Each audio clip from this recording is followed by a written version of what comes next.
ਬਹੁਤ ਸਵਾਲ ਕਰਦੇ ਹੋ, ਬਹੁਤ ਗੱਲਾਂ ਦੱਸਦੇ ਹੋ ਔਰ ਉਹ ਕਦੇ 400 ਕਦੇ 500 ਇਹੋ ਜਿਹੇ ਸਵਾਲ ਆ ਜਾਂਦੇ ਨੇ। ਮੇਰੇ ਵਾਸਤੇ ਬਹਿ ਕੇ ਇਕੱਲੇ ਇਕੱਲੇ ਦਾ ਦੇਣਾ ਔਖਾ ਹੋ ਜਾਂਦਾ ਹੈ। ਤਾਂ ਮੈਂ ਆਪਣੇ ਦਫ਼ਤਰ ਨੂੰ ਕਿਹਾ ਸੀ ਕਿ ਇਹ ਸੋਸ਼ਲ ਮੀਡੀਆ ਦੇ ਵਿੱਚੋਂ ਤੁਸੀਂ ਦੇਖੋ, ਜਿਹੜੇ ਕਿਸੇ ਮੁੱਦੇ 'ਤੇ ਜ਼ਿਆਦਾ ਤੋਂ ਜ਼ਿਆਦਾ ਸਵਾਲ ਹੋਣ, ਉਹ ਮੁੱਦੇ ਤੁਸੀਂ ਮੈਨੂੰ ਲਿਸਟ ਕਰ ਦਿਓ ਅਤੇ ਮੈਂ ਉਹਦਾ ਜਵਾਬ ਦੇ ਦਿਆ ਕਰਾਂਗਾ ਇੱਕ ਵਾਰ ਹਫ਼ਤੇ 'ਚ।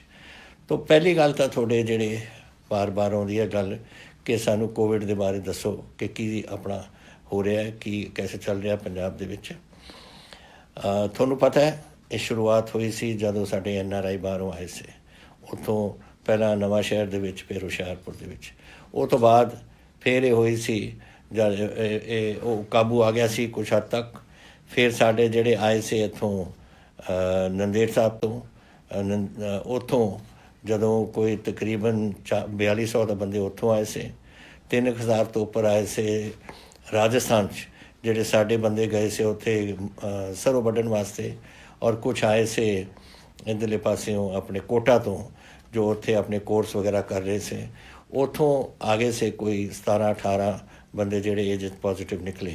ਇਹਦੇ ਵਿੱਚੋਂ ਇਹ 4200 ਕੁਛ ਤੋਂ ਜਿਹੜੇ ਨੰਦੇੜ ਤੋਂ ਆਏ, ਤੋਂ ਮਹਾਰਾਸ਼ਟਰ ਤੋਂ ਆਏ ਸੀ, 1250 ਬੰਦੇ ਪੋਜ਼ੀਟਿਵ ਨਿਕਲੇ, ਤਕਰੀਬਨ 25% ਜਿਹਨਾਂ ਦੇ ਵਿੱਚੋਂ।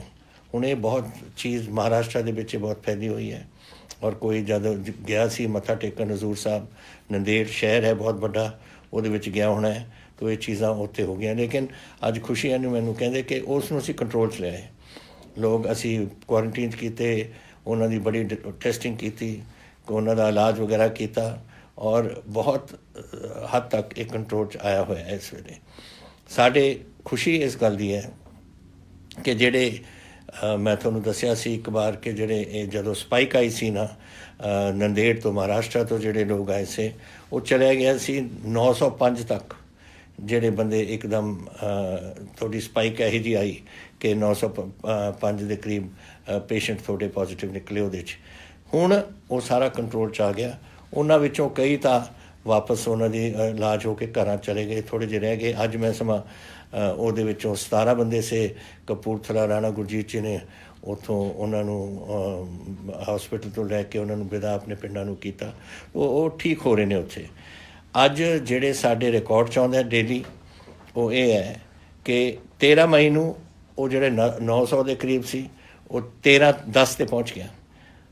14 ਮਈ ਨੂੰ 11, ਅੱਜ 13, ਔਰ ਟੋਟਲ ਸਾਡਾ 1932 ਸਾਡੇ ਕੋਵਿਡ ਸ਼ੁਰੂ ਤੋਂ ਹੀ, ਜਦ ਤੋਂ ਸ਼ੁਰੂ ਹੋਇਆ 1932 ਬੰਦਿਆਂ ਨੂੰ ਹੋਇਆ ਸੀ।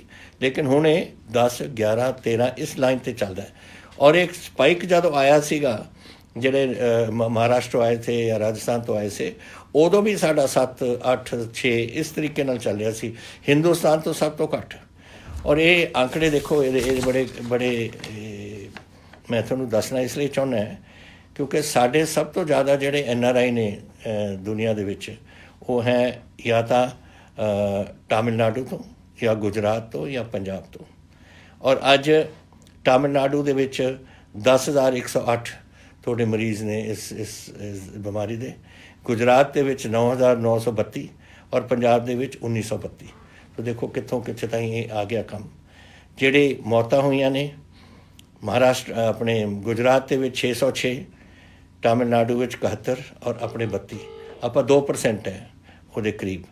ਔਰ ਤੀਸਰਾ, ਜਿਹੜਾ ਡਬਲਿੰਗ ਹੁੰਦੀ ਹੈ ਨਾ ਕਿ ਹਰ ਕਿੰਨੇ ਦਿਨਾਂ ਬਾਅਦ, ਅਗਰ ਅੱਜ 10 ਨੇ ਤਾਂ 20 ਕਦੋਂ ਹੋ ਜਾਣਗੇ, ਜਾਂ 30 ਕਦੋਂ, ਜਾਂ ਉਹ 20 ਤੋਂ ਫਿਰ 40 ਕਦੋਂ ਹੋ ਜਾਣਗੇ, ਉਹ ਪੰਜਾਬ ਦੇ ਵਿੱਚ 44 ਦਿਨਾਂ ਬਾਅਦ ਇਹ ਡਬਲਿੰਗ ਹੋ ਰਹੀ ਹੈ, ਜਿੱਥੇ ਮਹਾਰਾਸ਼ਟਰ ਵਿੱਚ 11 ਦਿਨਾਂ ਬਾਅਦ ਔਰ ਤਾਮਿਲਨਾਡੂ ਵਿੱਚ 9 ਦਿਨਾਂ ਬਾਅਦ। तो गैप भी है, बीमारी भी असी काबू कर रहे हैं। और ये चीज़ां बड़ियां अहम होंदियां ने इस बीमारी दे विच। महाराष्ट्र देख लो कितनी बुरी तरह फसिया हुआ इस काम च। 19,100 बंदियां नूं कोविड होया होया है और 1,066 दी मौतां होईयां ने। ये बड़ी सानू, और 11 दिन च डबलिंग ये कर रहे हैं। तो साडा पंजाब दा ये आंकड़े बहुत सही आ रहे हैं इस वेले। लेकिन ਇਹ ਸਾਰੀ ਤੁਹਾਡੀ ਮਿਹਰਬਾਨੀ ਹੈ। ਦੇਖੋ ਅਸੀਂ ਤਾਂ ਕਹਿ ਸਕਦੇ ਹਾਂ, ਮੈਂ ਤੁਹਾਨੂੰ ਬੇਨਤੀ ਕਰ ਸਕਦਾ, ਅੰਤ ਵਿੱਚ ਤਾਂ ਤੁਸੀਂ ਉਹ ਕਰਨਾ ਹੈ। ਤੁਸੀਂ ਉਹ ਜਿਹੜੀਆਂ ਚੀਜ਼ਾਂ ਅਸੀਂ ਦੱਸੀਆਂ ਨੇ ਤੁਹਾਨੂੰ ਕਿ ਸੋਸ਼ਲ ਡਿਸਟੈਂਸਿੰਗ ਰੱਖੋ, ਹੱਥ ਧੋਵੋ ਵਗੈਰਾ, ਜੋ ਡਾਕਟਰ ਕਰਦੇ ਨੇ ਤੁਸੀਂ ਕਰ ਰਹੇ ਹੋ, ਤਾਂ ਹੀ ਆਹ ਕੰਮ ਐਸੇ ਬਣ ਰਿਹਾ। ਔਰ ਇਸ ਕਰਕੇ ਮੈਂ ਸੋਚਿਆ ਕਿ ਕਈ ਚੀਜ਼ਾਂ ਆਪਾਂ ਨੂੰ ਕਰਨੀਆਂ ਚਾਹੀਦੀਆਂ ਨੇ, ਜੋ ਮੈਂ ਥੋੜ੍ਹੀ ਦੇਰ ਬਾਅਦ ਤੁਹਾਨੂੰ ਦੱਸੂਗਾ। ਲੇਕਿਨ ਇਹ ਕੁਛ ਹੋਰ ਇਹਦੇ ਥੋੜ੍ਹੇ ਸਵਾਲ ਸੇ, ਜੈਸੇ 50,000 ਬੰਦੇ ਅੱਜ ਸਾਨੂੰ ਪੰਜਾਬ ਛੱਡ ਕੇ ਬਿਹਾਰ ਤੋਂ, ਝਾਰਖੰਡ ਤੋਂ, ਯੂਪੀ ਤੋਂ ਵਾਪਸ ਆਪਣੇ ਘਰਾਂ 'ਚ ਜਾਂ ਉੱਤਰਾਖੰਡ ਤੋਂ ਜਾਣਾ ਚਾਹੁੰਦੇ ਨੇ, ਉੜੀਸਾ ਤੋਂ ਵੀ ਆਏ ਹੋਏ ਨੇ। ਅਤੇ ਮੈਂ ਉਹਨਾਂ ਨੂੰ ਅਸੀਂ ਉਹਨਾਂ ਦੀ ਟ੍ਰੇਨਾਂ ਕਰ ਰਹੇ ਹਾਂ। ਅੱਜ ਦੇ ਦਿਨ ਤਕਰੀਬਨ ਹੋ ਗਈਆਂ ਨੇ 130 ਟ੍ਰੇਨਾਂ ਆਪਣੀਆਂ ਜਾ ਚੁੱਕੀਆਂ ਨੇ। ਉਹਨਾਂ ਨੂੰ ਲਿਜਾ ਕੇ 17 ਤੋਂ 18 ਟ੍ਰੇਨਾਂ ਅਸੀਂ ਡੇਲੀ ਭੇਜ ਰਹੇ ਹਾਂ। ਔਰ ਇਸ ਵੇਲੇ 84 ਟ੍ਰੇਨਾਂ ਯੂਪੀ ਜਾ ਚੁੱਕੀਆਂ ਔਰ 32 ਟ੍ਰੇਨਾਂ ਬਿਹਾਰ ਜਾ ਚੁੱਕੀਆਂ ਨੇ, ਜੋ ਅਸੀਂ ਪੰਜਾਬ ਦੇ ਲੋਕ ਅਸੀਂ ਇਹਦਾ ਪੇਮੈਂਟ ਕਰ ਰਹੇ ਹਾਂ ਤਾਂ ਕਿ ਉਹਨਾਂ ਨੂੰ ਅਸੀਂ ਘਰ ਪਹੁੰਚਾ ਸਕੀਏ। ਉਹਨਾਂ ਨੇ ਸੇਵਾ ਕੀਤੀ ਆਪਣੇ ਸੂਬੇ ਦੀ ਔਰ ਸਾਡੀ ਡਿਊਟੀ ਬਣਦੀ ਹੈ। ਇਸੀ ਹਾਲ ਨਾਲ ਸਾਡੇ ਪੰਜਾਬੀ ਜਿਹੜੇ ਬਾਹਰ ਬੈਠੇ ਨੇ, 60,000 ਪੰਜਾਬੀ ਹਿੰਦੁਸਤਾਨ ਦੇ ਹੋਰ ਸੂਬਿਆਂ 'ਚੋਂ ਵਾਪਸ ਆਉਣਾ ਚਾਹੁੰਦੇ ਆ ਔਰ ਡਿਊਟੀ ਬਣਦੀ ਆ ਉਹ ਸੂਬਿਆਂ ਦੀ ਭੇਜਣ ਨੂੰ। ਲੇਕਿਨ ਅਗਰ ਉਹ ਨਹੀਂ ਭੇਜਣਗੇ ਤਾਂ ਅਸੀਂ ਉਹਨਾਂ ਨੂੰ ਲੈ ਕੇ ਆਵਾਂਗੇ, ਸਾਡੇ ਪੰਜਾਬੀ ਨੇ, ਅਤੇ ਅਸੀਂ ਉਹਨਾਂ ਨੂੰ ਉੱਥੇ ਨਹੀਂ ਛੱਡਾਂਗੇ ਅਗਰ ਆਉਣਾ ਚਾਹੁੰਦੇ ਨੇ। ਅੱਜ ਤੁਸੀਂ ਇੱਕ ਸਵਾਲ ਮੈਨੂੰ ਇਹ ਵੀ ਕੀਤਾ ਸੀ ਕਿ ਬਾਹਰੋਂ ਅਸੀਂ ਆਉਣਾ ਚਾਹੁੰਦੇ ਹਾਂ। ਗਵਰਨਮੈਂਟ ਆਫ ਇੰਡੀਆ ਇਹਦੇ ਜਹਾਜ਼ ਕਈ ਜਹਾਜ਼ ਬੁਕਿੰਗ ਕੀਤੀ ਹੈ ਉਹਨਾਂ ਨੇ। 174 ਤਾਂ ਪਹਿਲਾਂ ਜਹਾਜ਼ ਕੀਤੇ ਨੇ, ਹੁਣ ਹੋਰ ਕਰਨ ਲੱਗੇ ਨੇ। ਔਰ ਜਿੱਥੇ ਵੀ ਸਾਡੇ ਹਿੰਦੁਸਤਾਨੀ ਬੈਠੇ ਨੇ ਔਰ ਆਉਣਾ ਚਾਹੁੰਦੇ ਨੇ, ਔਰ ਤੁਸੀਂ ਪੰਜਾਬੀਓ ਜਿਹੜੇ ਬਾਹਰ ਬੈਠੇ ਹੋ ਔਰ ਆਉਣਾ ਚਾਹੁੰਦੇ ਹੋ, ਆਪਣੇ ਕੌਂਸਲ ਜਨਰਲ ਨੂੰ ਤੁਸੀਂ ਜਾ ਕੇ ਦੱਸੋ ਕੌਂਸੂਲੇਟ ਵਿੱਚ ਕਿ ਤੁਸੀਂ ਆਉਣਾ ਚਾਹੁੰਦੇ ਹੋ, ਨਾਮ ਨੋਟ ਕਰਾ ਲਓ ਤਾਂ ਕਿ ਤੁਸੀਂ ਵੀ ਉਸ ਜਹਾਜ਼ ਦੇ ਵਿੱਚ, ਅਸੀਂ ਉਹਨਾਂ ਨੂੰ ਦੱਸ ਦਾਂਗੇ, ਤੁਸੀਂ ਵੀ ਉਹ ਜਹਾਜ਼ ਦੇ ਵਿੱਚ ਆ ਸਕੋ ਵਾਪਸ। ਤਾਂ ਇਹ ਹੈ, ਜਦ ਆਓਗੇ ਤੁਸੀਂ ਪੁੱਛ ਰਹੇ ਹੋ ਮੈਨੂੰ ਤਾਂ ਸਾਡਾ ਕੁਆਰੰਟੀਨ ਹੋਏਗਾ, ਤੁਹਾਡਾ ਟੈਸਟਿੰਗ ਹੋਏਗੀ ਤੁਹਾਡੀ, ਔਰ ਕੁਆਰੰਟੀਨ 14 ਦਿਨ ਦੀ। ਅਗਰ ਤਾਂ ਤੁਸੀਂ ਪੋਜ਼ੀਟਿਵ ਹੋ ਫਿਰ ਤਾਂ ਤੁਹਾਨੂੰ ਜਾਣਾ ਪਵੇਗਾ ਇਨਟੂ ਹੌਸਪੀਟਲ, ਜਿੱਥੇ ਤੁਹਾਡੇ ਆਪਣਾ ਇਲਾਜ ਕਰਾਉਣਾ ਔਰ ਤੁਸੀਂ ਇਲਾਜ ਤੋਂ ਬਾਅਦ ਆਪਣੇ ਘਰ ਜਾ ਸਕੋਗੇ। ਜਿਨ੍ਹਾਂ ਨੂੰ ਸਿਰਫ ਏਸਿਮਟੋਮੈਟਿਕ ਹੋ ਜਾਂ ਕੁਛ ਬਿਮਾਰੀ ਨਹੀਂ ਹੈ, ਉਹਨਾਂ ਨੂੰ ਅਸੀਂ ਘਰ ਭੇਜ ਦਾਂਗੇ ਕੁਆਰੰਟੀਨ ਵਾਸਤੇ। ਤੁਸੀਂ ਘਰਾਂ 'ਚ ਬੈਠੋ ਔਰ ਤੁਹਾਨੂੰ 14 ਦਿਨ ਉੱਥੇ ਬਿਤਾਉਣੇ ਪੈਣਗੇ। ਫਿਰ ਤੁਹਾਡਾ ਟੈਸਟ ਹੋਊ, ਅਗਰ ਤੁਸੀਂ ਠੀਕ ਹੋ ਫਿਰ ਤੁਸੀਂ ਆਪਣੀ ਇਹ ਕੁਆਰੰਟੀਨ ਦਾ ਕੰਮ ਤੁਹਾਡਾ ਬੰਦ ਹੋ ਜਾਊਗਾ। ਇਹ ਗੱਲਾਂ ਤੁਸੀਂ ਮੈਨੂੰ ਇਹ ਪੁੱਛੀਆਂ ਨੇ ਕੋਵਿਡ ਦੇ ਬਾਰੇ, ਇਹ ਮੈਂ ਤੁਹਾਨੂੰ ਦੱਸਿਆ। ਬਾਹਰੋਂ ਇਸ ਵੇਲੇ ਜੈਸੇ ਮੈਂ ਤੁਹਾਨੂੰ ਦੱਸਿਆ 60,000 ਤੱਕ ਕਰੀਬ ਪੰਜਾਬੀ ਬਾਹਰੋਂ ਹਿੰਦੁਸਤਾਨ ਦੇ ਸੂਬਿਆਂ ਤੋਂ ਆਉਣਾ ਚਾਹੁੰਦੇ, ਲੇਕਿਨ ਇਹ 60 ਤਾਂ ਬਹੁਤ ਅੱਗੇ ਵੱਧ ਸਕਦਾ ਹੈ। ਇਹ ਤਾਂ ਸਿਰਫ ਸਾਡੇ ਵੈਬਸਾਈਟ 'ਤੇ ਆਇਆ, ਔਰ ਵੈਬਸਾਈਟ ਤੋਂ ਇਲਾਵਾ ਕਈਆਂ ਨੂੰ ਤਾਂ ਪਤਾ ਵੀ ਨਹੀਂ ਹੋਣਾ ਕਿ ਸਾਡਾ ਵੈਬਸਾਈਟ ਕੀ ਹੈ ਕਿਤੇ ਨਹੀਂ। ਜਿਹੜੇ ਕੋਈ ਰਹਿ ਜਾਂਦੇ ਹੋ ਤੁਸੀਂ, ਅਗਰ ਤੁਸੀਂ ਆਉਣਾ ਚਾਹੁੰਦੇ ਹੋ ਸਾਨੂੰ ਦੱਸ ਦਿਓ, ਅਸੀਂ ਤੁਹਾਨੂੰ ਲਿਆਵਾਂਗੇ। ਔਰ ਜਿਹੜੇ ਵਿਦੇਸ਼ਾਂ ਤੋਂ ਆ ਰਹੇ ਨੇ, ਜੋ ਸਾਨੂੰ ਖਬਰ ਆਈ ਹੈ ਐਕਸਟਰਨਲ ਅਫੇਅਰਸ ਮਿਨਿਸਟਰੀ ਤੋਂ ਕਿ ਤਕਰੀਬਨ 20,000 ਦੇ ਕਰੀਬ ਆਪਣੇ ਪੰਜਾਬੀ ਇੱਥੇ ਵਾਪਸ ਆਉਣਾ ਚਾਹੁੰਦੇ ਨੇ। ਤਾਂ ਜੈਸੇ ਮੈਂ ਤੁਹਾਨੂੰ ਦੱਸਿਆ, ਆਪਣੇ ਕੌਂਸੂਲੇਟਾਂ ਨੂੰ ਆਪਣਾ ਨਾਂ ਪਹੁੰਚਾਓ ਜ਼ਰੂਰ। ਸਕੂਲਾਂ ਦੇ ਬਾਰੇ ਦੇਖੋ, ਇਹ ਬੜੀ ਸਕੂਲਾਂ ਦੇ ਵਿੱਚ ਇਹ ਬਿਮਾਰੀਆਂ ਫੈਲ ਸਕਦੀਆਂ ਨੇ, ਵਾਇਰਲ ਹੁੰਦੀਆਂ ਨੇ, ਕਈ ਚੀਜ਼ਾਂ ਹੁੰਦੀਆਂ ਨੇ। ਦੇਖੋ ਆਪਣੇ ਚਿਕਨ ਪੌਕਸ ਹੁੰਦੀ ਹੈ, ਮੰਪਸ ਹੁੰਦੇ ਨੇ, ਇੱਕ ਬੱਚੇ ਤੋਂ ਦੂਜੇ ਬੱਚੇ, ਤੀਜੇ ਬੱਚੇ, ਚੌਥੇ ਬੱਚੇ ਤੱਕ ਜਾ ਸਕਦੀਆਂ ਨੇ। ਔਰ ਤਾਂ ਹੀ ਉਹ ਸਕੂਲਾਂ ਵਿੱਚ ਵੀ ਕੋਈ ਹੋ ਜਾਏ, ਜੋ ਬੋਰਡਿੰਗ ਸਕੂਲ ਨੇ ਉੱਥੇ ਕੁਆਰੰਟੀਨ ਦੇ ਵਿੱਚ ਪਾ ਦਿੰਦੇ ਨੇ, ਨਹੀਂ ਕਹਿੰਦੇ ਨੇ ਘਰਾਂ ਜਾ ਕੇ ਤੁਸੀਂ ਆਪਣੀ ਕੁਆਰੰਟੀਨ 'ਚ ਰਹੋ। ਇਹੀ ਤਰੀਕਾ ਹੈ ਵਾਇਰਸ ਨੂੰ ਕੰਟਰੋਲ ਕਰਨ ਦਾ, ਇੱਕੋ ਹੀ ਤਰੀਕਾ ਹੈ। ਅਤੇ ਸੋਸ਼ਲ ਡਿਸਟੈਂਸਿੰਗ ਰੱਖੋ, ਬੱਚਿਆਂ ਨੂੰ ਇਕੱਠੇ ਨਾ ਹੋਣ ਦਿਓ। ਹੁਣ ਇਕੱਠੇ ਤਾਂ ਸਕੂਲਾਂ ਦੇ ਵਿੱਚ ਕੈਸੇ ਰੋਕੋਗੇ ਤੁਸੀਂ? ਬੈਂਚ 'ਤੇ ਬਹਿੰਦੇ ਨੇ ਜਾਂ ਖੇਡਦੇ ਨੇ ਜਾਂ ਕੁਛ, ਇੱਕ ਦੂਜੇ ਦੇ ਨਾਲ ਤਾਂ ਮਿਲਣਗੇ ਹੀ। ਕੋਈ ਫੁੱਟਬਾਲ ਖੇਡਦਾ ਹੈ, ਕੋਈ ਕੁਛ ਹੋਰ ਚੀਜ਼ ਖੇਡਦੇ, ਤੁਸੀਂ ਰੋਕ ਨਹੀਂ ਸਕਣਾ ਇਸ ਨੂੰ। ਲੇਕਿਨ ਅਸੀਂ ਸਕੂਲਾਂ ਨੂੰ ਇਹ ਜ਼ਰੂਰ ਕਿਹਾ ਕਿ ਇਹਦੇ ਦੌਰਾਨ ਕੋਈ ਇਨਕਰੀਜ਼ ਨਹੀਂ ਹੋਏਗੀ ਉਹਨਾਂ ਦੀ ਫੀਸ ਦੀ। ਇਸ ਸਾਲ ਮੈਂ ਇਹਨਾਂ ਨੂੰ ਭੇਜ ਚੁੱਕਿਆ ਆਰਡਰ ਕਿ ਕੋਈ ਤੁਸੀਂ ਜਿਹੜਾ 8% ਅਸੀਂ ਇਨਕਰੀਜ਼ ਅਲਾਉ ਕਰ ਦਿੰਦੇ ਹਾਂ ਆਪਣੇ ਪ੍ਰਾਈਵੇਟ ਸਕੂਲਸ ਨੂੰ, ਕਿ ਤੁਸੀਂ 8% ਤਾਈਂ ਆਪਣਾ ਵਧਾ ਸਕਦੇ ਹੋ ਆਪਣੀ ਫੀਸ, ਉਹ ਨਹੀਂ ਹੋਣਗੀਆਂ ਇਸ ਸਾਲ। ਪਹਿਲੀ ਗੱਲ ਤਾਂ ਇਹ ਹੈ। ਦੂਸਰਾ, ਔਨਲਾਈਨ ਐਜੂਕੇਸ਼ਨ ਰੱਖਣ, ਕਿਉਂਕਿ ਸਾਨੂੰ ਨਹੀਂ ਪਤਾ। ਅੱਜ ਮੈਨੂੰ ਤੁਸੀਂ ਪੁੱਛੋ ਕਿ ਕਿੰਨੀ ਦੇਰ ਕੋਵਿਡ ਚੱਲੇਗਾ, ਉਹ ਵੀ ਸਵਾਲ ਹੈ ਇੱਕ ਤੁਹਾਡਾ। ਮੈਂ ਕੈਸੇ ਦੱਸਾਂ ਤੁਹਾਨੂੰ ਕਿ ਦੁਨੀਆ 'ਚ ਨਹੀਂ ਪਤਾ ਕੈਸੇ ਚੱਲ ਰਿਹਾ। Nobody knows. ਇਹ ਬਿਮਾਰੀ ਇਹੋ ਜਿਹੀ ਹੈ ਜਿਹੜੀ ਚਾਈਨਾ ਤੋਂ ਸ਼ੁਰੂ ਹੋਈ ਔਰ ਚਾਈਨਾ 'ਚ ਫਿਰ ਵਾਪਸ ਪਹੁੰਚ ਗਈ। ਅਮਰੀਕਾ ਦਾ ਦੇਖੋ ਕੀ ਹਾਲ ਹੈ, ਲੱਖਾਂ ਦੇ ਕਰੀਬ ਉੱਥੇ ਲੋਕ ਬਿਮਾਰ ਹੋ ਗਏ ਔਰ ਪਤਾ ਨਹੀਂ 70-80 ਹਜ਼ਾਰ ਦੇ ਕਰੀਬ ਤਾਂ ਮਰ ਗਏ ਨੇ ਉੱਥੇ। ਇਹ ਸਾਰੇ ਕਿਤੇ ਦੁਨੀਆ ਚੱਲ ਰਹੀ ਹੈ ਤਾਂ ਕੋਈ ਕੰਟਰੋਲ ਨਹੀਂ। ਨਾ ਸਾਨੂੰ ਪਤਾ ਹੈ ਬਿਮਾਰੀ ਬਾਰੇ, ਨਾ ਡਾਕਟਰਾਂ ਨੂੰ, ਸਾਇੰਟਿਸਟ ਨੂੰ, ਕਿਸੇ ਨੂੰ ਪਤਾ ਇਸ ਦੇ ਬਾਰੇ।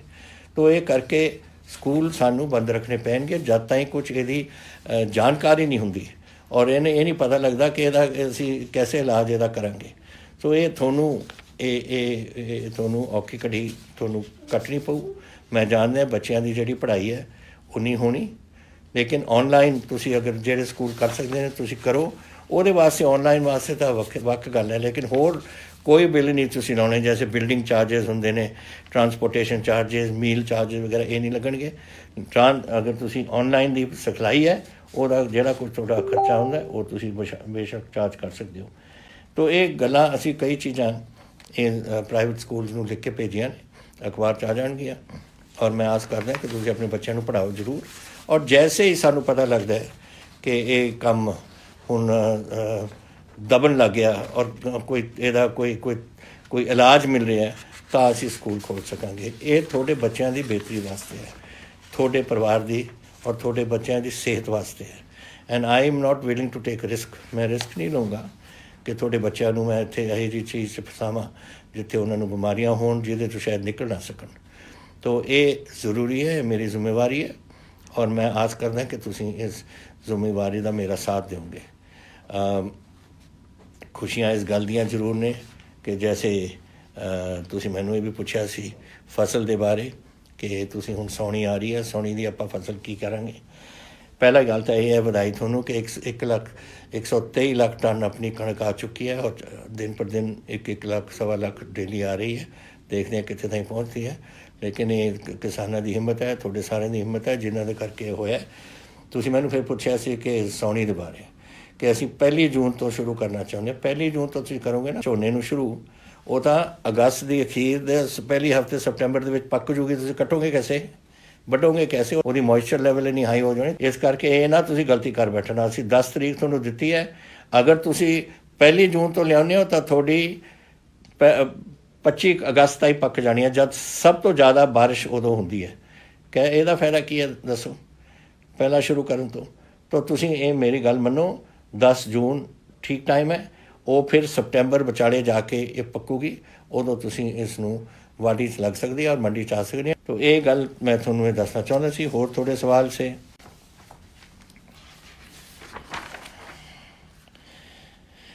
ਸਰਕਾਰ ਗਵਰਨਮੈਂਟ ਆਫ ਇੰਡੀਆ ਨੂੰ ਫਲਾਈਟਾਂ ਅਤੇ ਟ੍ਰੇਨ ਲਾਉਣੇ ਚਾਹੀਦੇ ਨੇ, ਮੈਂ ਸਮਝਦਾ ਲਾਉਣੇ ਚਾਹੀਦੇ ਨੇ। ਔਰ ਫਲਾਈਟਾਂ ਤਾਂ ਜੈਸੇ ਮੈਂ ਤੁਹਾਨੂੰ ਕਿਹਾ ਲੋਕਾਂ ਨੂੰ ਲੈ ਕੇ ਆ ਰਹੇ ਨੇ ਬਾਹਰੋਂ, ਔਰ ਟ੍ਰੇਨਾਂ ਤਾਂ ਹੁਣ ਚੱਲ ਹੀ ਰਹੀਆਂ ਨੇ। ਅਸੀਂ ਜਿਹੜੇ ਆਪਣੇ ਬੰਦੇ ਜਾ ਰਹੇ ਨੇ ਤਾਂ ਇਸ ਤੋਂ ਬਾਅਦ ਜਦੋਂ ਬੰਦਿਆਂ ਨੂੰ ਪਹੁੰਚਾ ਦੇਣ ਆਪਣੇ ਆਪਣੇ ਸੂਬਿਆਂ ਦੇ ਵਿੱਚ, ਉਸ ਤੋਂ ਬਾਅਦ ਇਹਨਾਂ ਨੂੰ ਚਾਲੂ ਕਰਨਾ ਚਾਹੀਦਾ। ਮੈਂ ਇਹਦੇ ਸਹਿਮਤ ਹਾਂ। ਤੁਸੀਂ ਇਹ ਵੀ ਕਿਹਾ ਕਿ ਮੈਂ ਇੱਕ ਛੋਟਾ ਇਹ ਸੰਗਰੂਰ ਤੋਂ ਆਇਆ ਕਿ ਮੈਂ ਇੱਕ ਛੋਟਾ ਬਿਜ਼ਨਸਮੈਨ ਹੈ ਲੁਧਿਆਣੇ ਤੋਂ, ਅਤੇ ਮੈਂ ਪਿਛਲੇ 2 ਮਹੀਨਿਆਂ 'ਚ ਮੇਰੀ ਕੋਈ ਕਮਾਈ ਨਹੀਂ ਹੋਈ। ਮੈਂ ਆਪਣਾ ਬਿਜ਼ਨਸ ਕੈਸੇ ਖੋਲ੍ਹ ਸਕਦਾ? ਦੁਕਾਨ ਹੋਣੀ, ਉਹਦੀ ਕੁਛ ਛੋਟਾ ਜਿਹਾ ਕੰਮ ਹੋਣਾ।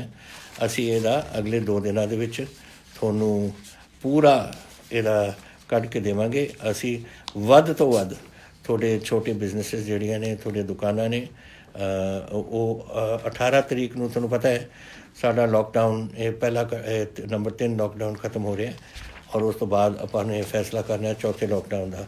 ਲੇਕਿਨ 18 ਤਰੀਕ ਨੂੰ ਮੈਂ ਤੁਹਾਡੀਆਂ ਵੱਧ ਤੋਂ ਵੱਧ ਦੁਕਾਨਾਂ ਔਰ ਬਿਜ਼ਨਸਿਸ ਤੁਹਾਡਾ ਖੋਲ੍ਹਾਂਗਾ ਜਿੱਥੇ ਕੰਟੇਨਮੈਂਟ ਏਰੀਆਜ਼। ਹੁਣ ਮੈਨੂੰ ਇਹ ਰੈੱਡ, ਔਰੇਂਜ ਅਤੇ ਹਰਾ, ਇਹ ਜਿਹੜਾ ਲਾਲ, ਕੇਸਰੀ ਅਤੇ ਹਰਾ ਜਿਹੜੇ ਰੰਗ ਰੱਖੇ ਨੇ, ਮੈਂ ਇਹਦੇ ਨਾਲ ਕੋਈ ਸਹਿਮਤ ਨਹੀਂ। ਮੈਂ ਪ੍ਰਾਈਮ ਮਿਨਿਸਟਰ ਸਾਹਿਬ ਨੂੰ ਵੀ ਕਿਹਾ ਸੀ ਉਸ ਦਿਨ ਬੋਲਦੇ ਹੋਏ ਕਿ ਇਹ ਗੱਲਾਂ ਮੈਨੂੰ ਨਹੀਂ ਪਤਾ, ਇਹ ਸਾਨੂੰ ਪਤਾ ਹੈ ਪੰਜਾਬ ਦੇ ਵਿੱਚ ਕੀ ਹਾਲਾਤ ਨੇ, ਜਾਂ ਚੀਫ ਮਿਨਿਸਟਰ ਹੋਰ ਸੂਬਿਆਂ ਦਾ ਨੂੰ ਪਤਾ ਹੈ। ਸਾਡੇ 'ਤੇ ਛੱਡੋ ਕਿ ਅਸੀਂ ਕੀ ਕਰਾਂਗੇ। ਅਤੇ ਅਸੀਂ ਹੁਣ ਰੱਖਾਂਗੇ ਕਨਫਾਈਨਮੈਂਟ ਜ਼ੋਨ ਜਾਂ non confinement zone. Confinement zone ਦੇ ਜਿੱਥੇ ਬਿਮਾਰੀ ਆ ਉੱਥੇ ਮੁਹੱਲੇ ਨੂੰ ਸੀਲ ਆਫ ਕਰਕੇ ਬਾਕੀ ਸ਼ਹਿਰ ਮੇਰੇ ਖੋਲ੍ਹਣ ਦਾ ਪੂਰਾ ਇਰਾਦਾ ਹੈ ਔਰ 18 ਤਰੀਕ ਨੂੰ ਅਸੀਂ ਕਰਾਂਗੇ ਤਾਂ ਕਿ ਤੁਸੀਂ ਆਪਣੇ ਬਿਜ਼ਨਸਿਸ ਉੱਥੇ ਚਲਾ ਸਕੋ। ਮੈਨੂੰ ਅਫਸੋਸ ਹੈ ਕਿ ਤੁਹਾਡਾ ਨੁਕਸਾਨ ਹੋਇਆ, ਲੇਕਿਨ ਕਰੀਏ ਕੀ, ਇਹ ਤਾਂ ਸਾਡੇ ਸਾਰਿਆਂ ਦੇ ਹੱਥ ਤੋਂ ਬਾਹਰ ਸੀ ਗੱਲ। ਔਰ ਅਸੀਂ ਪਹਿਲਾਂ ਮੇਰੇ ਵਾਸਤੇ ਪੰਜਾਬੀਆਂ ਦੀ ਜਾਨ ਦਾ ਖਤਰਾ ਸੀ ਉਹ ਦੂਰ ਕਰਨਾ ਸੀ, ਤੁਹਾਡੀ ਜਾਨਾਂ ਬਚਾਉਣੀਆਂ ਸੀ, ਤੁਹਾਡੇ ਇਹ ਪਰਿਵਾਰਾਂ ਨੂੰ ਇਸ ਬਿਮਾਰੀ ਤੋਂ ਦੂਰ ਰੱਖਣਾ ਸੀ। ਇਹ ਮੇਰਾ ਪਹਿਲਾ ਸੀ। ਉਸ ਤੋਂ ਬਾਅਦ ਸੀ ਬਿਜ਼ਨਸ, ਇੰਡਸਟਰੀ ਵਗੈਰਾ। ਲੇਕਿਨ ਹੁਣ ਸਮੇਂ ਆ ਗਿਆ ਕਿਉਂਕਿ ਮੈਨੂੰ ਪਤਾ ਹੈ ਕਈ ਲੋਕ ਤਾਂ ਜੋ ਦੁਕਾਨਾਂ ਤੋਂ ਕਮਾਉਂਦੇ ਨੇ ਉਹੀ ਖਾਂਦੇ ਨੇ, ਅਤੇ ਇਸ ਤਰੀਕੇ ਨਾਲ 2 ਹਫ਼ਤੇ 2 ਮਹੀਨੇ ਤਾਂ ਬਹੁਤ ਲੰਬਾ ਹੋ ਜਾਂਦਾ ਅਰਸਾ। ਤਾਂ ਇਸ ਕਰਕੇ ਇਹਦਾ ਅਸੀਂ 18 ਤਰੀਕ ਨੂੰ ਐਲਾਨ ਕਰਾਂਗੇ ਤਾਂ ਕਿ ਤੁਸੀਂ ਆਪਣੇ ਵਿੱਚ ਉੱਥੇ ਕੰਮ ਚਲਾ ਸਕੋ। ਲੌਂਗ ਟਰਮ ਇਫੈਕਟ ਤੁਸੀਂ ਪੁੱਛਿਆ, ਇਹ ਜਲੰਧਰ ਤੋਂ ਆਇਆ ਰਿਸ਼ੀ ਮਲਹੋਤਰਾ ਜੀ ਦਾ ਸਵਾਲ ਕਿ ਲੌਂਗ ਟਰਮ ਇਫੈਕਟ ਕੋਵਿਡ ਦਾ ਸਾਡੇ 'ਤੇ ਕੀ ਹੈ। ਮੈਂ ਦੇਖੋ, ਇਹ ਇੱਕ ਬਿਮਾਰੀ ਹੈ, ਹਰ ਬਿਮਾਰੀ ਤੋਂ ਜਿਹੜਾ ਲੰਘ ਜਾਂਦਾ ਹੈ ਉਹ ਫਿਰ ਠੀਕ ਹੋ ਜਾਂਦਾ ਹੈ, ਠੀਕ ਹੋ ਜਾਂਦਾ ਹੈ ਤਾਂ ਸਿਹਤ ਠੀਕ ਹੋ ਜਾਂਦੀ ਹੈ। ਔਰ ਵਾਹਿਗੁਰੂ ਕਰੇ ਇਹ ਬਿਮਾਰੀ ਕੋਈ ਲੌਂਗ ਟਰਮ ਕੋਈ ਅਸਰ ਨਾ ਪਵੇ ਕਿਸੇ 'ਤੇ, ਤੁਸੀਂ ਠੀਕ ਹੋ ਜਾਓਗੇ। ਜੋ ਪਤਾ ਲੱਗ ਰਿਹਾ, ਜੋ ਇੱਥੇ ਦੇ ਪੰਜਾਬ ਦੇ ਵਿੱਚ ਵੀ ਅੱਜ ਵੀ ਮੈਂ ਗੱਲ ਕਰ ਰਿਹਾ ਸੀ, ਕਪੂਰਥਲੇ 'ਚ 17 ਬੰਦੇ ਜਿਹੜੇ ਕੋਵਿਡ ਤੋਂ ਹੁਣ ਠੀਕ ਹੋਏ ਨੇ, ਉਹ ਕਹਿੰਦੇ ਸੀ ਅਸੀਂ ਚੜ੍ਹਦੀ ਕਲਾ 'ਚ ਹੈ, ਅਸੀਂ ਬੜੇ ਤਕੜੇ ਹਾਂ, ਸਭ ਕੁਝ ਠੀਕ ਹੈ। ਔਰ ਮੇਰਾ ਖਿਆਲ ਇੱਕ ਵਾਰ ਤੁਸੀਂ ਤੁਹਾਡੀ ਸਿਹਤ ਠੀਕ ਹੋ ਜਾਏ ਇਹ ਬਿਮਾਰੀ ਤੋਂ ਬਾਅਦ, ਬਿਲਕੁਲ ਤੁਸੀਂ ਠੀਕ ਰਹੋਗੇ, ਤਾਂ ਤੁਹਾਨੂੰ ਫਿਕਰ ਕਰਨ ਦੀ ਲੋੜ ਨਹੀਂ। ਔਰ ਤੁਸੀਂ ਬਸ ਤਗੜੇ ਤਰੀਕੇ ਨਾਲ ਫਿਰ ਜਿਹੜਾ ਕੰਮ ਚੱਲਿਆ ਹੋਇਆ ਉਸ 'ਤੇ ਲੱਗੋ।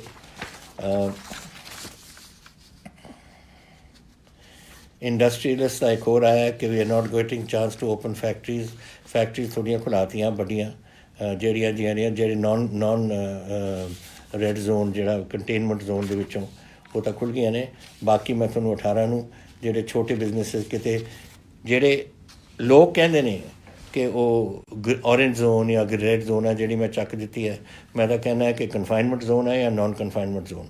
ਕਨਫਾਈਨਮੈਂਟ ਜ਼ੋਨ ਵਿੱਚ ਜਿੱਥੇ ਮੁਹੱਲਾ ਹੈ ਉਸ ਨੂੰ ਆਈਸੋਲੇਟ ਕਰਾਂਗੇ, ਇਹਦੇ ਇੱਕ ਬਫਰ ਜ਼ੋਨ ਛੱਡ ਦਾਂਗੇ ਔਰ ਬਾਕੀ ਅਸੀਂ ਸਭ ਕੁਝ ਖੋਲ੍ਹ ਦਾਂਗੇ। ਤਾਂ ਔਰ ਇਹੀ ਮੈਂ ਪ੍ਰਾਈਮ ਮਿਨਿਸਟਰ ਸਾਹਿਬ ਨੂੰ ਕਿਹਾ ਸੀ ਕਿ ਤੁਸੀਂ ਇਸ ਕੰਮ ਦਾ ਸਾਨੂੰ ਛੁੱਟ ਦਿਓ ਤਾਂ ਕਿ ਸਾਨੂੰ ਪਤਾ ਹੈ ਸਾਡੇ ਵਿੱਚ ਕੈਸੇ ਆ, ਸਾਡੇ ਡਿਪਟੀ ਕਮਿਸ਼ਨਰ ਸਾਡੀ ਐਡਮਿਨਿਸਟ੍ਰੇਸ਼ਨ ਆਪ ਹੀ ਸਾਂਭ ਲੂਗੀ ਇਸ ਨੂੰ, ਇਹ ਵਾਰੀ ਕਰਨ ਦੀ ਲੋੜ ਨਹੀਂ। ਲੇਕਿਨ ਮੈਂ ਚਾਹੁੰਦਾ ਕਿ ਜ਼ਿਆਦਾ ਤੋਂ ਜ਼ਿਆਦਾ ਸਾਡੀ ਕਾਮਰਸ ਵਧੇ, ਸਾਡੀ ਬਿਜ਼ਨਸ ਵਧੇ, ਸਾਡੀ ਇੰਡਸਟਰੀ ਵਧੇ ਔਰ ਸਾਡੇ ਲੋਕਾਂ ਦੀ ਨੌਕਰੀਆਂ ਵਧਣ ਔਰ ਤੁਹਾਡੇ ਆਮਦਨ ਦੇ ਸਾਧਨ ਬਣਨ। ਇਹ ਹੁਣ ਉਸ ਕੰਮ 'ਤੇ ਆ ਗਏ ਅਸੀਂ ਔਰ ਉਸ ਕੰਮ 'ਤੇ ਅਸੀਂ ਪੂਰਾ ਜ਼ੋਰ ਤੁਹਾਡੇ ਨਾਲ ਲੱਗਣਾ ਹੈ। ਜਿਹੜੀ ਤੁਸੀਂ ਦੋ ਗੱਲਾਂ ਕਹੀਆਂ ਸੀਆਂ ਇੰਡਸਟਰੀ ਵਾਸਤੇ ਸਟੀਮੂਲਸ ਜਾਂ ਹੈਲਪ EMI ਵਗੈਰਾ, ਇਹ ਗਵਰਨਮੈਂਟ ਆਫ ਇੰਡੀਆ ਦੇ ਹੱਥ ਵਿੱਚ ਹੈ। ਅਸੀਂ ਇਹਦੇ ਬਾਰੇ 26 ਮਾਰਚ ਨੂੰ ਮੈਂ ਇੱਕ ਚਿੱਠੀ ਲਿਖ ਚੁੱਕੇ ਹਾਂ ਪ੍ਰਾਈਮ ਮਿਨਿਸਟਰ ਨੂੰ ਔਰ ਮੈਂ ਉਸ ਨੂੰ ਫੋਲੋ ਅਪ ਕਰਾਂਗਾ ਕਿ ਜਿਹੜੇ ਹੁਣ ਤੁਸੀਂ ਐਲਾਨ ਕਰ ਰਹੇ ਹੋ ਯਾਨੀ ਕਿ 20 ਲੱਖ ਕਰੋੜ ਅਸੀਂ ਪੂਰੇ ਹਿੰਦੁਸਤਾਨ ਦੇਣਾ, ਉਹ ਉਹਨਾਂ ਕੀ ਦੇਣਾ ਹੈ, ਕੈਸੇ ਦੇਣਾ ਹੈ, ਕੀ ਕੁਝ ਕਰਨਾ ਹੈ, ਉਹ ਅਸੀਂ ਲਿਖ ਰਹੇ ਹਾਂ ਲੈਟਰ। ਇੱਕ ਮੈਂ 20 ਮਾਰਚ ਨੂੰ ਇਸ ਤੋਂ ਬਹੁਤ ਪਹਿਲਾਂ ਇੱਕ ਮੈਂ ਲੈਟਰ ਲਿਖ ਚੁੱਕਿਆ ਸੀ ਜੋ ਮੈਂ ਠੀਕ ਸਮਝਦਾ ਸੀ ਕਿ ਗੱਲਾਂ ਹੋਣੀਆਂ ਚਾਹੀਦੀਆਂ ਨੇ। ਹੁਣ ਇਹਨਾਂ ਦੀ ਅਨਾਊਂਸਮੈਂਟ ਤੋਂ ਬਾਅਦ, ਦਿੱਲੀ ਦੀ ਅਨਾਊਂਸਮੈਂਟ ਤੋਂ ਬਾਅਦ ਮੈਂ ਉਹ ਗੱਲਾਂ ਨੂੰ ਇੱਕ ਅਮਲੀ ਜਾਮਾ ਬਣਾ ਕੇ ਇਹ ਮੈਂ ਲਿਖਣਾ ਚਾਹੁੰਦਾ ਹਾਂ ਦੁਬਾਰਾ ਕਿ ਫਲਾਣੀ 1 2 3 4 ਇਹ ਪੁਆਇੰਟਸ ਬਣਾ ਕੇ ਕਿ ਇਹਨਾਂ ਦੇ ਵਿੱਚ ਤੁਸੀਂ ਸਾਡੀ ਇਸ ਤਰੀਕੇ ਨਾਲ ਹੈਲਪ ਕਰ ਸਕਦੇ ਹੋ ਜੋ ਤੁਸੀਂ ਐਲਾਨ ਕੀਤਾ ਹੈ। ਆਈ ਐਗਰੀ ਵਿਥ ਯੂ, ਜਿਹੜੀ ਤੁਸੀਂ ਗੱਲ ਕਹੀ ਹੈ ਕਿ ਐਡੀਸ਼ਨਲ ਫਸਲ ਦਾਣਾ ਵਗੈਰਾ ਖਾਣਾ ਵਗੈਰਾ ਦੇਣਾ ਚਾਹੀਦਾ ਹੈ ਗਰੀਬਾਂ ਵਾਸਤੇ ਔਰ ਤੁਹਾਨੂੰ ਇਹ ਬੁਰਾ ਲੱਗਦਾ ਹੈ, ਬੁਰਾ ਤਾਂ ਮੈਨੂੰ ਵੀ ਲੱਗਦਾ ਹੈ। ਲੇਕਿਨ ਜਿਹੜਾ ਬੰਦਾ ਆਪਣੇ ਬੱਚੇ ਨੂੰ ਰੋਟੀ ਨਹੀਂ ਖਵਾ ਸਕਦਾ ਉਹ ਫਿਰ ਸਾਡੀ ਡਿਊਟੀ ਬਣ ਜਾਂਦੀ ਹੈ। ਤੁਹਾਨੂੰ ਪਤਾ ਕਿੰਨਾ ਅਸੀਂ ਦੇ ਚੁੱਕੇ ਹਾਂ ਇਸ ਵੇਲੇ, 1 ਕਰੋੜ ਪੈਕੇਟ ਅਸੀਂ ਦੇ ਚੁੱਕੇ ਹਾਂ, 3 ਕਰੋੜ ਦੀ ਆਪਣੀ ਆਬਾਦੀ ਹੈ।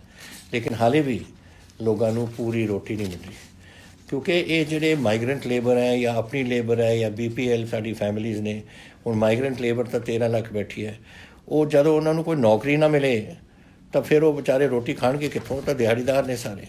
ਇਸ ਕਰਕੇ ਸਾਨੂੰ ਰੋਟੀ ਦੇਣੀ ਪੈ ਰਹੀ ਔਰ ਚੱਲ ਰਹੀ ਹੈ ਇਸ ਵੇਲੇ, ਬੰਦ ਨਹੀਂ ਹੋ ਰਹੀ, ਅਸੀਂ ਬੰਦ ਨਹੀਂ ਕਰਾਂਗੇ। ਅਸੀਂ ਜਿਹੜਾ ਭੁੱਖਾ, ਮੈਂ ਪਹਿਲਾਂ ਕਿਹਾ ਇੱਕ ਵਾਰ, ਪੰਜਾਬ ਦੇ ਵਿੱਚ ਅਸੀਂ ਕਿਸੇ ਨੂੰ ਭੁੱਖੇ ਸੌਣ ਨਹੀਂ ਦੇਣਾ ਔਰ ਇਹੀ ਗੱਲ 'ਤੇ ਅਸੀਂ ਜੋ ਕੁਝ ਲੋੜ ਹੈ ਸਾਨੂੰ ਇਹ ਗਰੀਬਾਂ ਦੀ ਮਦਦ ਕਰਨ ਵਾਸਤੇ, ਇਹ ਸਾਡੀ ਸਾਰਿਆਂ ਦੀ ਡਿਊਟੀ ਬਣਦੀ ਹੈ ਔਰ ਸਰਕਾਰ ਦੀ ਡਿਊਟੀ ਬਣਦੀ ਹੈ ਕਿ ਉਹਨਾਂ ਨੂੰ ਅਸੀਂ ਪੂਰਾ ਉਹਨਾਂ ਦਾ ਰਾਸ਼ਨ ਪਾਣੀ ਸਾਰਾ ਦੇ ਸਕੀਏ। ਤੁਸੀਂ ਫਿਰ ਕਿਹਾ ਸੀ ਕਿ ਪੰਜਾਬ ਟਰਾਂਸਪੋਰਟ ਕਦੋਂ ਰਿਜ਼ਿਊਮ ਹੋ ਜਾਏਗੀ, ਇਹ ਮੈਂ ਤੁਹਾਨੂੰ ਦੱਸਦਾ 18 ਤਰੀਕ ਤੋਂ ਅਸੀਂ ਇਹਨੂੰ ਰਿਜ਼ਿਊਮ ਕਰਾਂਗੇ ਜਿੱਦਣ ਇਹ ਕੋਵਿਡ ਪਹਿਲਾਂ ਹੋਏਗਾ। ਹੁਣ ਮੈਂ ਕੋਵਿਡ ਦੇ ਬਾਰੇ ਤੁਹਾਨੂੰ ਇੱਕ ਗੱਲ ਦੱਸਣਾ ਚਾਹੁੰਦਾ ਕਿ 18 ਤਰੀਕ ਨੂੰ ਇਹ ਜਿਹੜਾ ਲੋਕਡਾਊਨ ਸੀ ਨੰਬਰ 3 ਲੋਕਡਾਊਨ ਇਹ ਬੰਦ ਹੋਣਾ। ਪਤਾ ਨਹੀਂ government of India Ki announce ਕਰ ਰਹੀ ਹੈ ਨਹੀਂ ਅਨਾਊਂਸ ਕਰ ਰਹੀ, ਲੇਕਿਨ ਮੈਂ ਇਸ ਗੱਲ ਨੂੰ ਅੱਗੇ ਲੈ ਕੇ ਜਾਵਾਂਗਾ। ਮੈਂ ਕਰਫਿਊ ਹਟਾ ਦੇਣੀ ਹੈ, ਕੋਈ ਕਰਫਿਊ ਨਹੀਂ ਹੋਏਗਾ ਪੰਜਾਬ 'ਚ 18 ਤਰੀਕ ਤੋਂ, ਲੇਕਿਨ ਲੋਕਡਾਊਨ ਅਸੀਂ ਰੱਖਾਂਗੇ। ਇਹ ਤੁਹਾਡੀ ਹਿੰਮਤ ਔਰ ਇਹ ਲੋਕਡਾਊਨ ਦਾ ਹੈ ਕਿ ਸਾਡੇ ਪੰਜਾਬ ਅੱਜ ਬਚਿਆ ਹੋਇਆ ਹੈ। ਅੱਜ ਹੁਣ ਜਿਹੜੇ ਦੇਖੋ ਅਗਰ 60,000 ਲੋਕ ਬਾਹਰੋਂ ਆ ਜਾਣ ਅਤੇ 20 ਲੱਖ ਵਿਦੇਸ਼ਾਂ ਤੋਂ ਆ ਜਾਣ ਅਤੇ ਸਾਨੂੰ ਉਹਦਾ ਧਿਆਨ ਰੱਖਣਾ ਪਊ। ਅਸੀਂ ਉਹਨਾਂ ਨੂੰ ਕੁਆਰੰਟੀਨ 'ਚ ਪਾਵਾਂਗੇ ਸਾਰਿਆਂ ਨੂੰ, ਲੇਕਿਨ ਫਿਰ ਵੀ ਕੁਝ ਘੁੰਮਦੇ ਨੇ ਔਰ ਜਦ ਅਸੀਂ ਆਉਂਦੇ ਨੇ ਉਦੋਂ ਤਾਂ ਲੱਗਦੇ ਨੇ ਪੋਜ਼ੀਟਿਵ, ਹਫ਼ਤੇ ਬਾਅਦ 10 ਦਿਨ ਬਾਅਦ ਫਿਰ ਉਹਨਾਂ ਨੂੰ ਕੋਈ ਬਿਮਾਰੀ ਲੱਗ ਜਾਂਦੀ ਹੈ ਕਿਉਂਕਿ ਬਿਮਾਰੀ 5ਵੇਂ ਔਰ 7ਵੇਂ ਦਿਨ ਦੇ ਦਰਮਿਆਨ ਇਹ ਦਿਖਦੀ ਹੈ। ਜਿਹਨੂੰ ਲੱਗ ਜਾਂਦੀ ਹੈ ਪਹਿਲੇ ਦਿਨ ਤਾਂ ਠੀਕ ਹੁੰਦਾ, ਤਾਂ ਜਦ ਪਾਲਮ ਆ ਜਾਏ ਉਦੋਂ ਤਾਂ ਠੀਕ ਲੱਗਦਾ, ਉਦੋਂ ਟੈਸਟ ਵੀ ਕਲੀਅਰ ਹੋਣਗੇ, ਲੇਕਿਨ ਹਫ਼ਤੇ 10 ਦਿਨ ਬਾਅਦ ਫਿਰ ਹੋ ਸਕਦਾ, ਫਿਰ ਕੀ ਕਰਾਂਗੇ। तो इस करके सानू लॉकडाउन रखना पऊ जब तक सारे पंजाबी घर नहीं आउंदे। लेकिन मैं ਉਹਦੇ 'ਚ राहत बड़ी देऊँगा, मैं राहत देऊँगा, लेकिन तुसी मेरा हुण साथ तुहानू देना पऊ। देखो मैं नहीं चाहता कि ये बीमारी ज़्यादा फैले इत्थे और तुसी भी तंग हो। तंगी जी लॉकडाउन की होंगी है, ये लोगों को तंग करने की गल है, लेकिन ये थोड़ी सेहत वास्ते है। और तुसी मेरा साथ दिता है, मैं थोनू बेनती की सी और 2 महीने तुसी मेरा साथ दे के आपां पंजाब बचा लिया। हुण मेरी एक थोनू बेनती हो रहा है कि मैं 31 मई ताईं इसनू फिर लेके जाऊँगा, बड़ी राहत मिलेगी उहदे च, लेकिन तुसी मेरा साथ देना है ताकि ये होर फैले ना। ये ਜਿਹੜੇ लोग आउणगे 60,000 एक और 20,000 होर 80,000 होर लोग पंजाब दे विच आउणगे, अगर ये लियाउणगे इसने थोड़ा कंट्रोल आपां नूं रखना पऊ। और वाहिगुरू करे 31 मार्च ताईं आपां नूं फिर अगे जाण दी लोड़ ना पवे, अगर आपां कंट्रोल कर सकीए। और कंट्रोल करना और इहदा संभाल करनी ये तुहाडे हत्थ दे विच है। तो मैं आस करदा कि तुसीं मेरी गल फिर मन्नोगे एक बार और आपां अपने पंजाब नूं इस बीमारी तो कढीए और आपां उसनूं बचाईए। एक सवाल तुसीं कीता सी कि गवर्नमेंट दे विच तुसीं रिक्रूटमेंट करोगे या नहीं। ये तुहानूं पता है कि असीं अपने पिछले बजट सैशन के दौरान ऐलान किया सी कि असीं 1 लाख नौकरियां इहदे विच इस साल दे विच करांगे।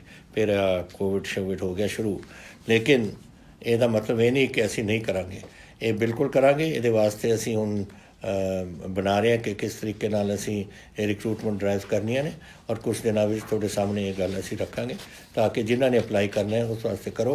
और असीं इंटरव्यूज़ वगैरह का प्रबंध कर रहे हैं। एक तो ये है, एक मुकुल चोपड़ा जी ने पूछा मैनू कि GNDU का एग्जामिनेशन कदों रखा जाएगा। ये मसला तो है ये वाइस चांसलर का और उन्होंने अपने फैसलों का, लेकिन जो मैनू पता लगे है कि UGC ने बोर्ड एग्जाम्स अर्ली अपने यूनिवर्सिटी के एग्जाम्स अर्ली जुलाई के वो रखना चाहते हैं और बोर्ड एग्जाम CBSE के भी जुलाई के वास्ते शेड्यूल हुए हैं। लेकिन ये अनाउंसमेंट तो फिर वाइस चांसलर साहब करेंगे किस तरीके नाल UGC नाल गल करके किस तरीके नाल करना चाहते हैं। तीसरा जिहड़ा मैं एक होर सवाल तुहाडे नाल करना चाहुंदा है, जिहड़ा मैं समझदा है कि तुसीं बड़ी सोच के तुसीं मैनू पुछिआ कि ओपोजिशन पार्टीज़ थोड़े ते इल्ज़ाम वगैरह लाउंदियां ने, तुसीं की समझदे हो उसके बारे। देखो गल ये लड़ाई है साडे भविख दी, अपने बच्चों के भविख की, थोड़े परिवारों के भविख की, पंजाब के हिंदुस्तान के भविख की।